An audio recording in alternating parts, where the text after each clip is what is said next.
ഔദ്യോഗിക സന്ദർശനത്തിന്റെ ഭാഗമായി പ്രധാനമന്ത്രി നരേന്ദ്രമോദി താമസിച്ചതിന്റെ പണം ഒരു വർഷം കഴിഞ്ഞിട്ടും കിട്ടിയില്ലെന്ന പരാതിയുമായി മൈസൂരിലെ ആഡംബര ഹോട്ടൽ 80.6 ലക്ഷം രൂപ ലഭിക്കാനുണ്ടെന്നാണ് റാഡിസൺ ബ്ലൂ പ്ലാസ ഹോട്ടൽ മാനേജ്മെന്റിന്റെ പരാതി. പണം ലഭിക്കാനായി നിയമ നടപടിയുമായി മുന്നോട്ടു പോകുമെന്ന് ഹോട്ടൽ അധികൃതർ അറിയിച്ചു.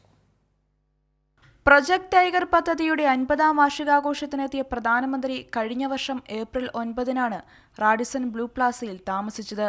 പ്രധാനമന്ത്രിയുടെയും സുരക്ഷാ ഉദ്യോഗസ്ഥരുടെയും മറ്റുദ്യോഗസ്ഥരുടെയും മുറിവാടക ഉൾപ്പെടെയുള്ള താമസ ചെലവിന്റെ തുക ഒരു വർഷം കഴിഞ്ഞിട്ടും ലഭിക്കാത്ത സാഹചര്യത്തിലാണ് പരാതിയുമായി ഹോട്ടൽ മാനേജ്മെന്റ് രംഗത്തെത്തിയത്.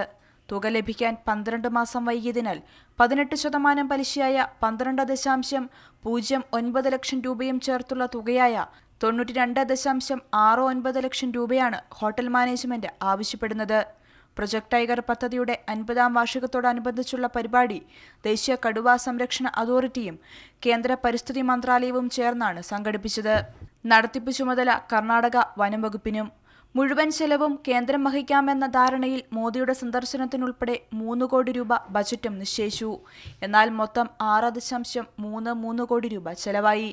ഇതിൽ 3 കോടി രൂപ മാത്രമാണ് കേന്ദ്രം അനുവദിച്ചത്.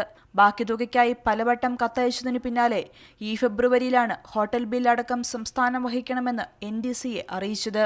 ബില്ല് തീർപ്പാക്കണമെന്നാവശ്യപ്പെട്ട് പലതവണ കത്തെഴുതിയിട്ടും മറുപടി കിട്ടാത്തതിനാലാണ് ജൂൺ 1-ന് ബില്ലുകൾ തീർപ്പാക്കിയില്ലെങ്കിൽ നിയമ നടപടിക്കൊരുങ്ങുമെന്ന് ഹോട്ടൽ അധികൃതർ മുന്നറിയിപ്പ് നൽകിയത്.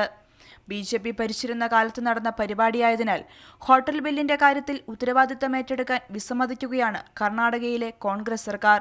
പരിപാടി സംഘടിപ്പിച്ചത് കേന്ദ്ര സർക്കാർ ആയതിനാൽ പണം നൽകാനാവില്ലെന്നാണ് കർണാടക വനം വകുപ്പിന്റെയും നിലപാട്.